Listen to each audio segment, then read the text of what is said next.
everyone, and thank you for coming on behalf of Blessed is She, co-workers in the Vineyard, and the Theology Department. Thank you for coming tonight. My name is Shelby Ponikevsky. I'm your campus minister, and I'm here to introduce Dr. Kathryn Rombs.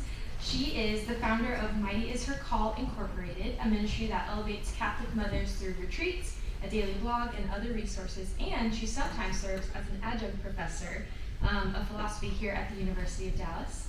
Dr. Rombs earned her master's and doctoral degrees in philosophy from Fordham University, and her specialization is the thought of St. Thomas Aquinas. She and her husband, Dr. Ron Rombs, referred to by my graduating class as Rock and Ronnie Rombs.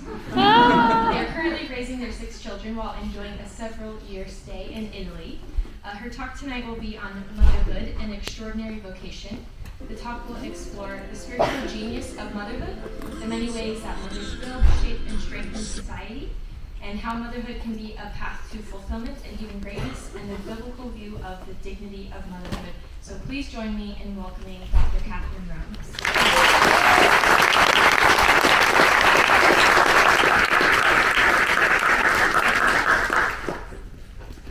I want to give a special thank you to you, Shelby, and Blessed is She, Dr. Glicksman of the Theology Department, and Jody Hunt and co-workers in the Vineyard for making this evening possible.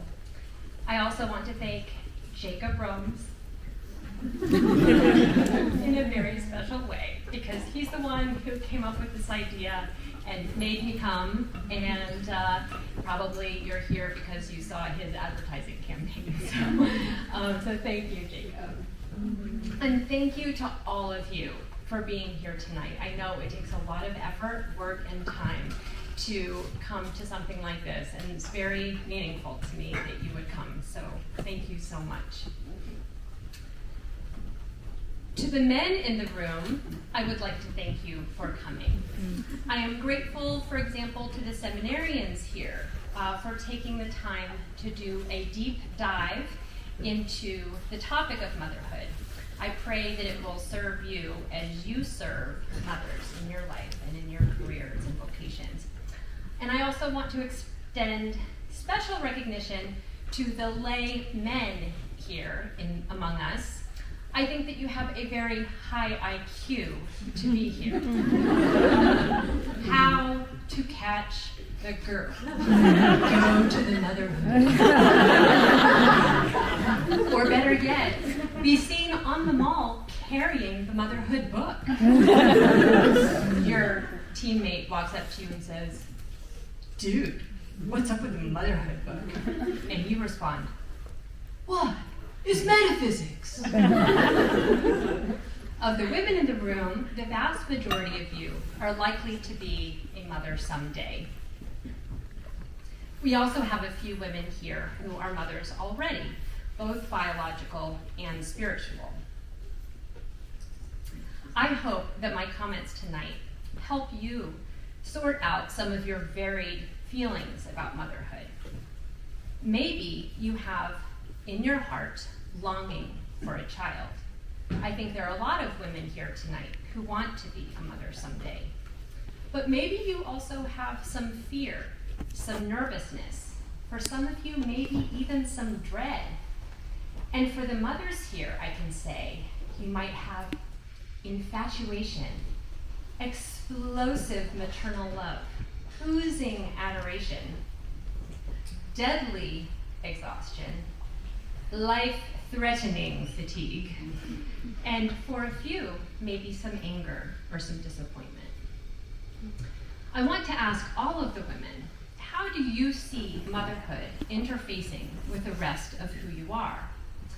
Maybe you're really good at something. You want to excel in it, and you fear that motherhood is going to hold you back. Or maybe you don't really think that you're especially good at anything, but you have to pay the bills one day, please your parents, cooperate with your spouse in pulling in some income, get that job that you think you ought to have. Maybe you could become a graphic designer, have an Etsy shop, build websites, become an accountant, a medical practitioner, teacher, lawyer. Maybe you will have a career in a parish or a church, maybe in business. The point is, you are good at something, and it makes sense to wonder how pursuing that talent or interest will interface with motherhood down the road. Some of you want nothing more than to be a stay-at-home mom. But what if down the line, 7 children into it, you face a hardship, such as the sickness of your spouse, for example? There are many other tragedies that you could face, and you find yourself needing to work. Others of you want to do something extra, like have a part-time therapy practice, or teach school once your kids are in kindergarten, or use your business skills to help support an organization that you love.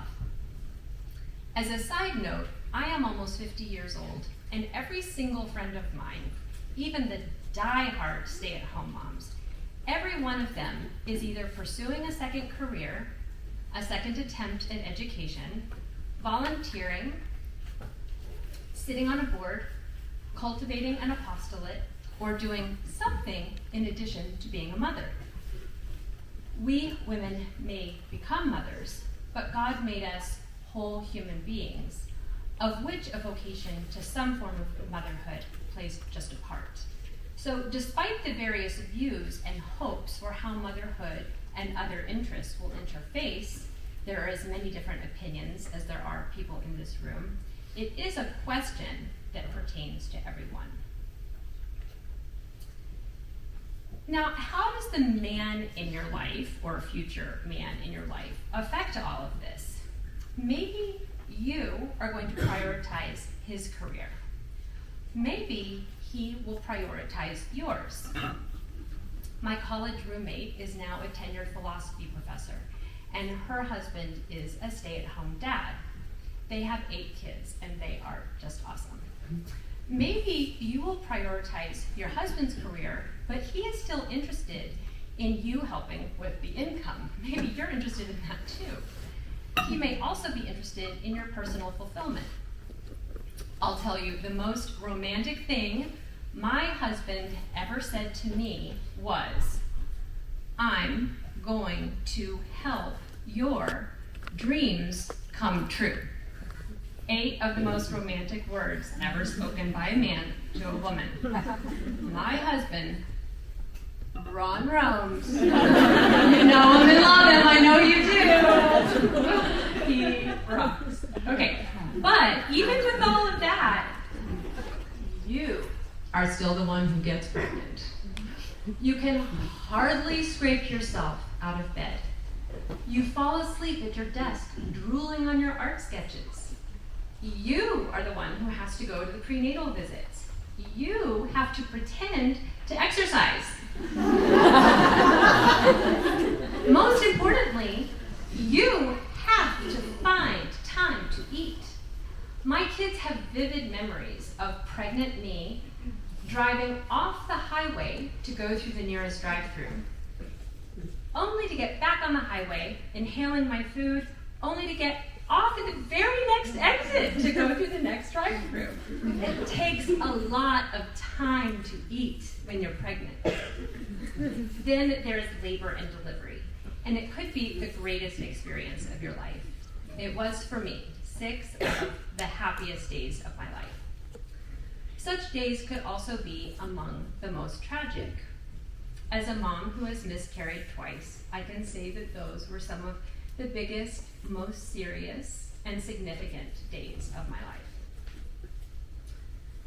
Then, God willing, you may have a newborn baby in your arms. What could be more beautiful? John Paul II writes, "What better reflection is there of the love shared between the persons of the Trinity than a mother and her child?" That is a pretty bold statement, and it's really beautiful. And having a child is all-consuming. Make no mistake, the baby takes over your life. And that's how it's supposed to be. And I'm not saying that you cannot work outside of the home as well, because I did. I worked part-time for the first 4 years of motherhood, and off and on ever since. and my extrafamilial goals are very important to me. But a baby, it satisfies something deep in my soul that nothing else does. So how is this all-consuming vocation going to interface with your other interests, financial needs, faith, and personal fulfillment? I'm going to read a little excerpt from my book. It is time for a new era, one in which women are appreciated both for what they can contribute to the public sector and also for their vocation as mothers. The goal is a new kind of motherhood, aware of its own dignity and conscious of its own value, not only for the mother and child, but also for the church and for society. The goal is a motherhood that is not seen as a pushback from women's advancement, but is embraced as an aid in its movement forward. The goal is no longer to leave motherhood behind, but to recover and appropriate it for the fulfillment of the women who are called to it. What I propose tonight is that we seek to become more aware of the dignity of motherhood and more conscious of its value. The better you know something, the better judgment you will have in discerning how to treat it, manage it, and how much of yourself to give to it. Maybe you want nothing more than to be a stay-at-home mom. This reflection will help you when days get hard, when your kids do not turn out exactly as you want, when you have a special needs child, and so on. The more aware you are of the value of the vocation itself, the more poised you can be in responding to the challenges of motherhood. For others of you, the challenge will be the sacrifices that you make in other areas of your life in becoming a mother. It can bring you peace to have knowledge, wisdom, and understanding about the thing that is causing you to sacrifice your other needs and interests. So if it is wisdom that we are seeking, then we need to do what lovers of wisdom do. We need to ask, what is it? What is the nature of this thing? That is the ultimate metaphysical question. We are going to ask, what is the metaphysical meaning of motherhood? How does it play into the pursuit of happiness? What is its role in the meaning of life? What would Plato say? Aristotle, Augustine, Aquinas? What does motherhood mean? Give me some ontology. Give me some hard-hitting eudaimonia and the meaning of life. And I know that you're thinking, I can't believe she takes pictures of her Latin edition of the Summa. I would like to share with you why I believe that motherhood is extraordinary. We are going to look at motherhood as a path to genuine happiness, to spiritual growth, as well as its value for society at large. I believe that there is a true and final answer to the question about what makes human beings happy. Plato had asked this question. In the Phaedo, the character Socrates is about to be put to death. He's about to drink the hemlock. Socrates asks, why is the philosopher, the lover of wisdom, happy in the face of death? And I know many of you know the answer, right? You've taken your classes, you've studied the Phaedo, right?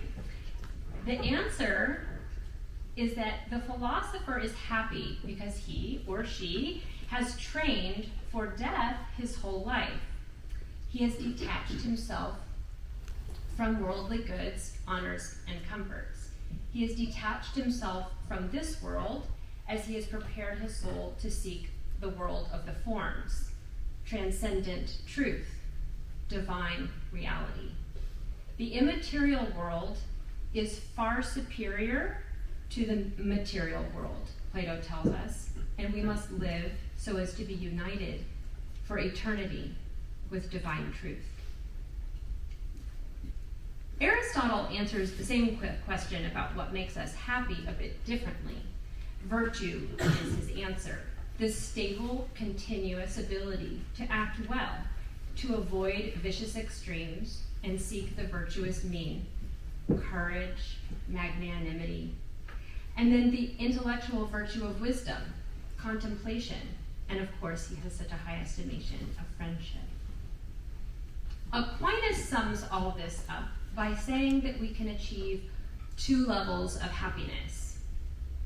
Imperfect happiness, which can be achieved in this life, and perfect happiness, which is the beatific vision, only possible in the next.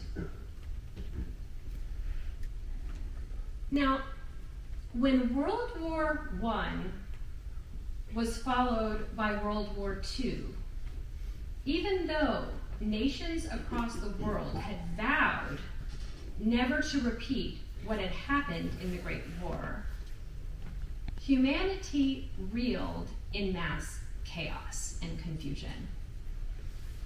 Philosophers and theologians of all types, nationalities, and creeds revisited the age-old question: what is the meaning of life? What is our purpose, our happiness, our goal? The answer of one Jewish thinker, Viktor Frankl, is love. So I'm going to read this in full. I think it deserves that to make the point we're going to get to about motherhood. Viktor Frankl writes, "We stumbled on in the darkness, over big stones and through large puddles, along the one road leading from the camp. The accompanying guards kept shouting at us and driving us with the butts of their rifles. The man marching next to me whispered suddenly, 'If our wives could see us now, I do hope they are better off in their camps and don't know what is happening to us.' That brought thoughts of my own wife to mind. And as we stumbled on for miles, slipping on icy spots, supporting each other time and again, dragging one another up and onward, nothing was said, but we both knew. Each of us was thinking of his wife. My mind clung to my wife's image, imagining it with an uncanny acuteness. I heard her answering me, saw her smile, her frank and encouraging look. Real or not, her look was then more luminous than the sun, which was beginning to rise. A thought transfixed me. For the first time in my life, I saw the truth as it is set into song by so many poets, proclaimed as the final wisdom by so many thinkers. The truth that love is the ultimate and the highest goal to which man can aspire. Then I grasped the meaning of the greatest secret that human thought and belief have to impart. The salvation of man is through love and in love. In a position of utter desolation, when man cannot express himself in positive action, when his only achievement may consist in enduring his sufferings in the right way, an honorable way, in such a position, man can, through loving contemplation of the image he carries of his beloved, achieve fulfillment.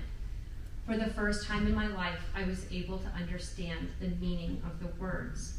The angels are lost in perpetual contemplation of an infinite glory." In this raw and moving passage, Frankl tells how he discovered anew the answer that he had not fully comprehended until then, that love is the answer to the question of how to satisfy humanity's deepest aspirations. Even in utter desolation, a person can be fulfilled. That incredible conviction and rare insight emerged in Viktor Frankl amid the torturous conditions of the Nazi concentration camps. A person's fulfillment is not based on accomplishments, education or career, wealth or reputation, house, belongings, or health. Even having lost every single worldly good, a human person still can be fulfilled through loving contemplation, he says. This Jewish man tells us earthly love, which reflects heavenly love, is what constitutes our happiness.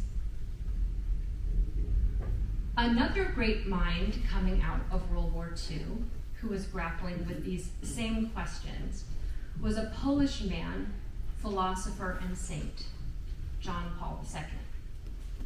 In the wake of 20th century genocide, John Paul II revisits the question, what is the meaning of human life? What are we designed for, and how do we become truly fulfilled? He wrote a letter to a friend during World War II and said that the most powerful weapon that he had against Hitler was metaphysics.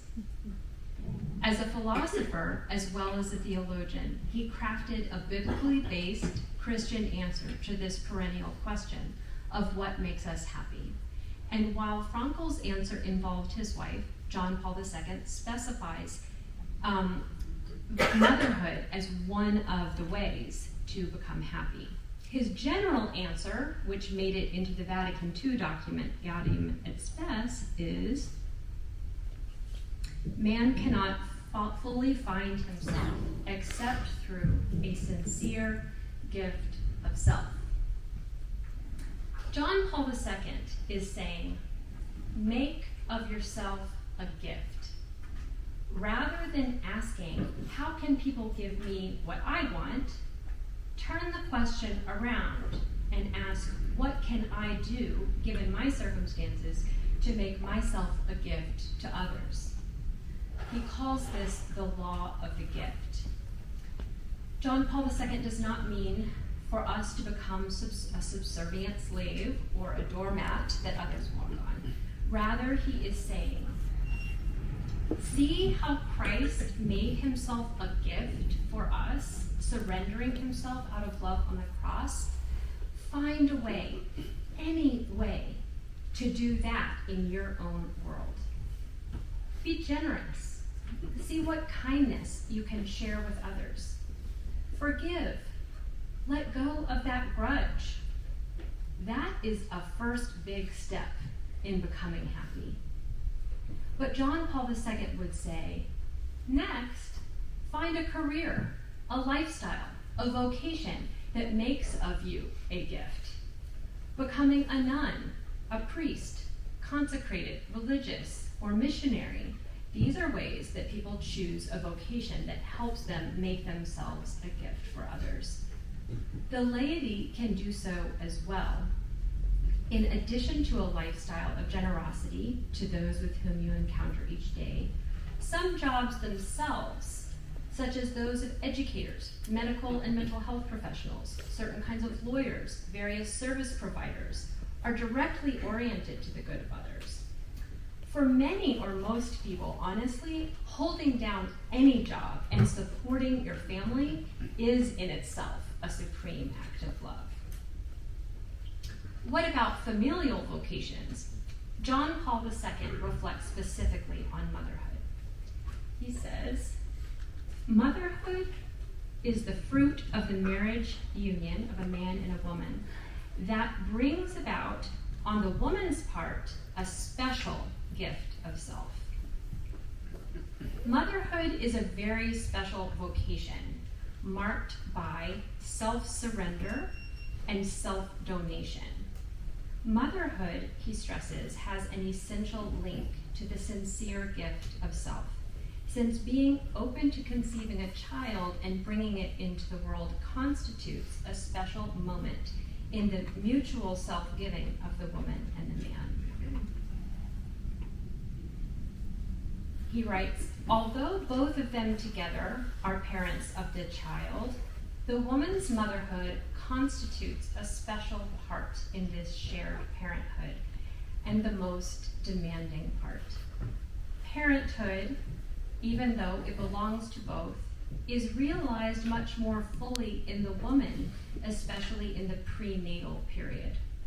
It is the woman who pays directly for this shared generation, which literally absorbs the energies of her body and soul. It is therefore necessary that the man be fully aware that in their shared parenthood, he owes a special debt to the woman. As a woman discerning or living out family life, you have choices to make. How are you going to use your freedom? What do you think will make you truly happy? We talked before about how you might see motherhood interfacing with the rest of who you are. How are you going to order your life? What is the main ultimate goal of your life? The answer proposed by these philosophers and theologians is love, of which motherhood is an outstanding model.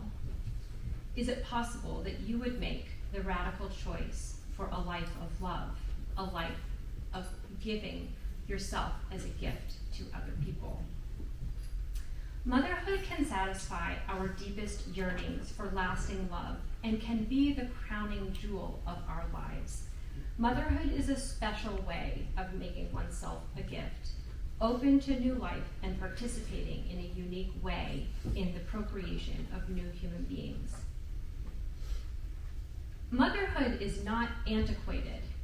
It is not an old-fashioned life choice. It is not traditional as opposed to forward-thinking. My thesis is that in the light of the world wars and the deepest philosophical and theological reflection that ensued, I believe that motherhood is one of the most progressive, forward-thinking choices a woman in the 21st century can make. Now we're going to look at how motherhood can foster spiritual growth. Do you want to become close to God? Do you feel far away from Him sometimes? I know that feeling of separation. I know how far away God can feel. The way to become really close to God, and in particular really close to Christ, is to become like Christ in some real way.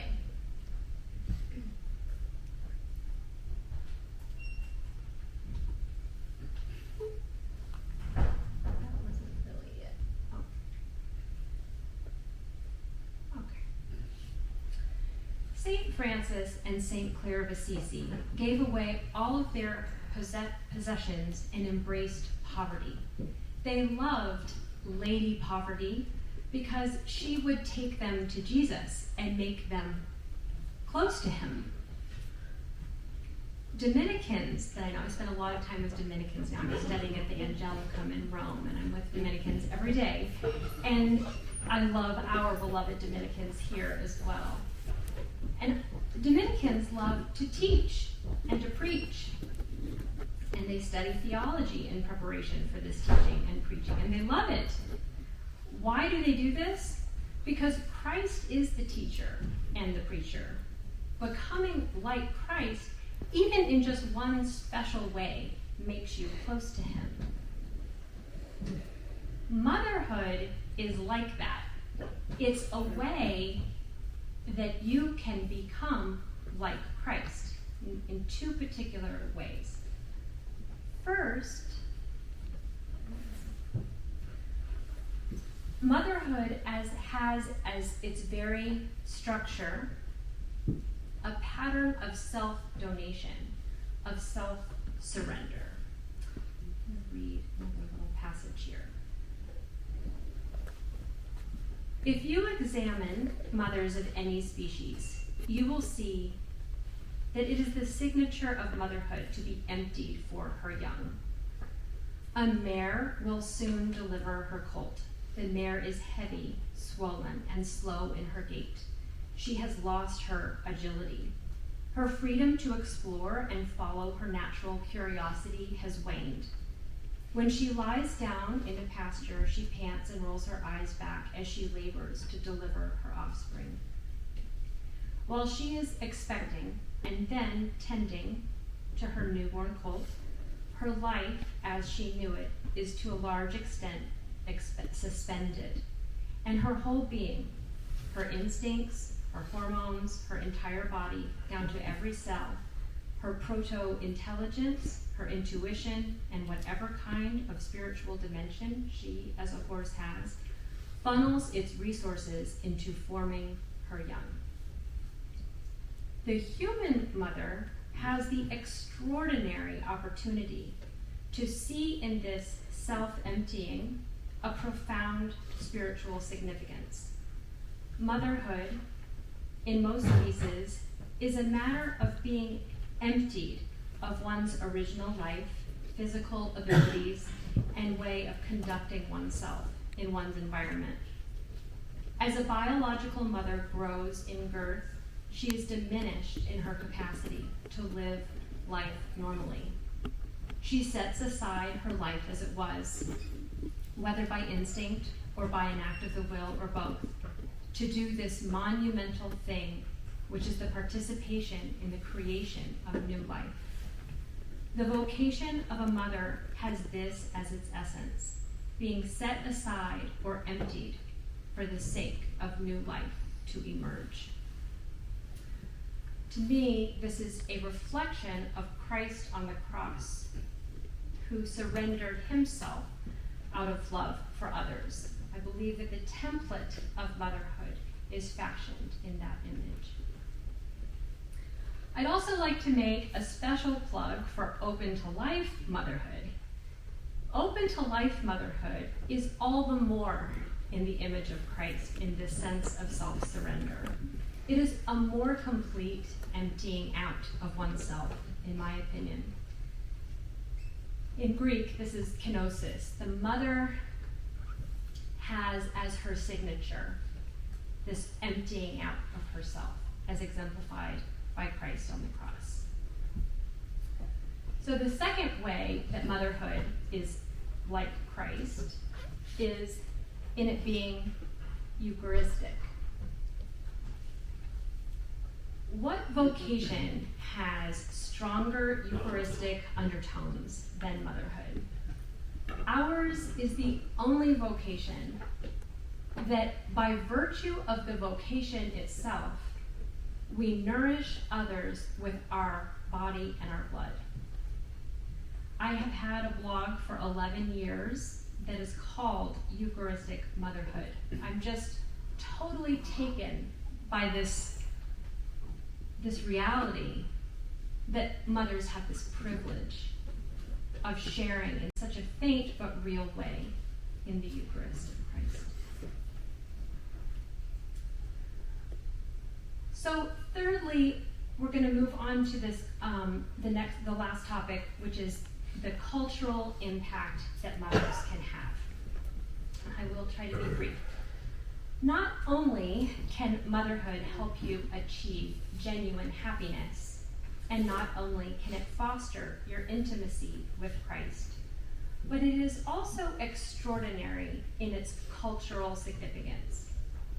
Mothers are world shapers. They are society builders.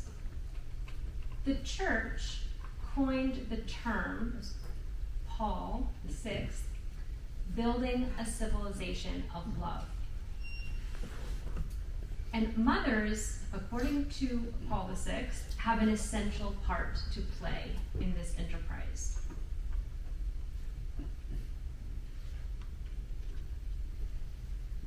The people whom families send forth into society are the ones who will be our business people, politicians, educators, professionals, and laborers in all sectors of the economy. Their way of relating to others, their values, their virtues, and their vices, too, will become those of the larger society.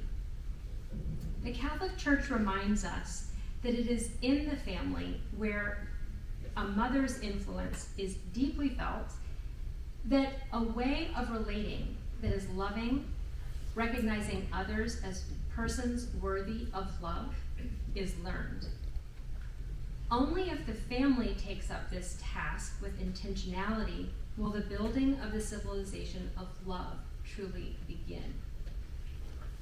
It is in the home where mothers play such a vital role that virtues are cultivated. Think about this. Society does not teach virtue. The business, political office, or job will not teach justice or mercy or honesty, fairness, compassion. Businesses and various professional offices presuppose that the people they employ already have those virtues. Where else are they learned? Except under the guidance of mothers and fathers and other primary caretakers. Mothers are architects of society. They are urged by the Catholic Church to be deliberate in ensuring the moral dimension of the culture.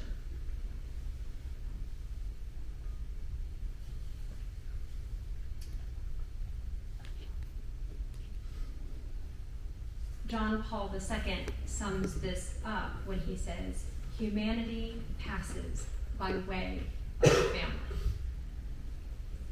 One way to capture the meaning of motherhood is to refer to Aquinas' notion of exemplary causality.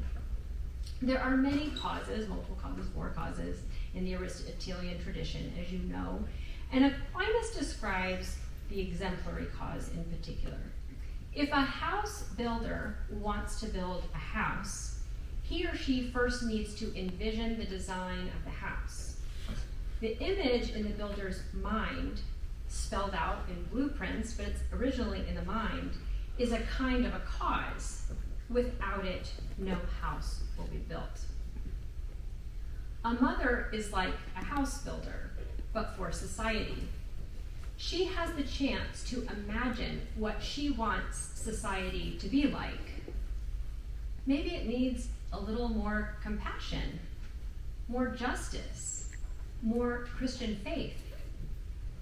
Through her vocation of motherhood, she can set about to identify how she wants to improve society and then seek to cultivate that beginning in her own home. I'm going to end tonight with a quote from one of my favorite authors, Alice von Hildebrand. "One thing is certain.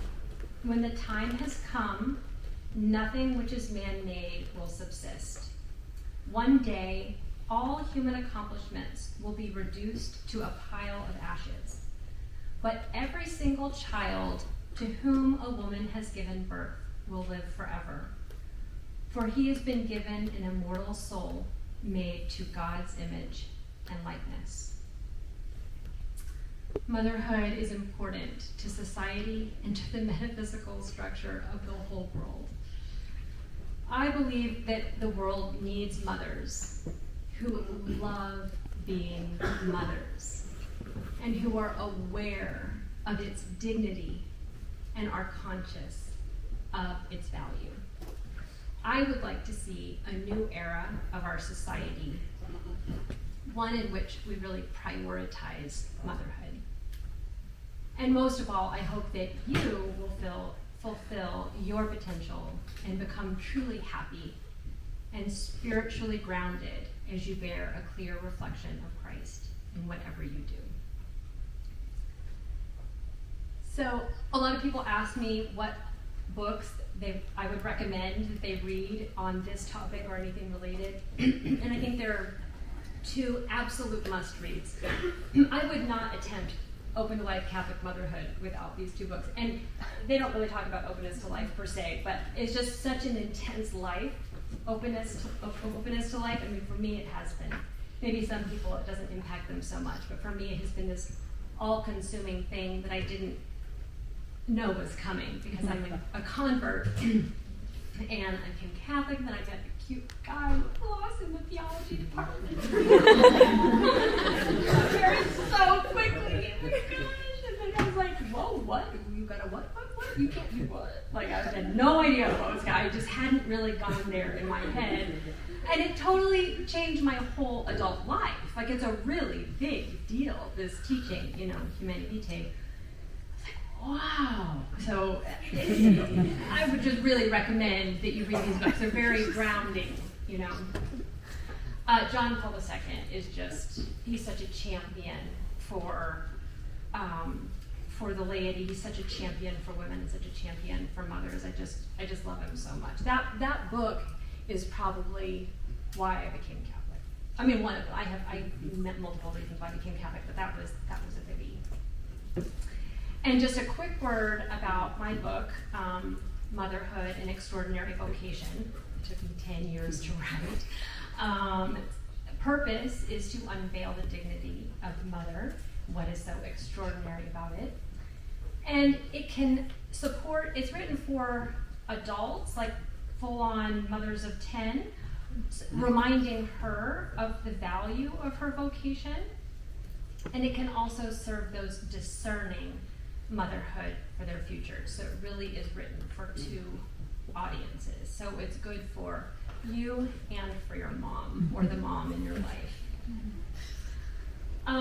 If you were a Dominican, you would have spiritual advisors. You would have a mother superior. You would have priests coming into your community to give talks and homilies and retreats designed just for you, to support you in your very intense, hard, but really wonderful vocation. I found that there was nothing doing that for me in my very intense and profound vocation as an open-to-life Catholic mother. So that is really what inspired me to write this book. I think the book is very helpful for a mom where her child may not be turning out exactly how she wishes, and it's important to see the value of the vocation even in those moments. It's important to remember what's so good and important about the vocation so that you can be grounded when things aren't going how you pictured. So I hope that you'll get a copy for your mom at least, if not for yourself. And there's also a Rosary guide that's written specifically for mothers. Mothers pray the Rosary a lot. I mean, a lot of people who are praying a Rosary are moms. And where's the guide for them? Like the special little spiritual reflections. And one of the co-author of that gorgeous book is right here, Jolly Formolosa. Jolly and I work together. Emily Glicksman is here. She's on the board. Emily Hine is here. She's blogger extraordinaire. We have other Mightiest Her Called moms here. There's a blog that we have. It's a daily blog. 40 or more contributors of mothers writing for this. And so you can recommend it to others or subscribe to it to yourself as you consider your vocation as a mother.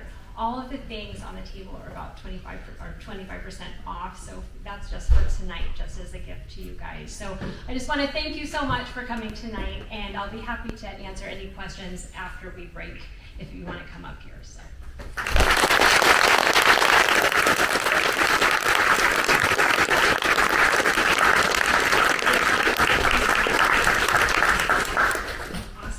Thank Dr. Kathryn Rombs one more time for coming and joining us tonight.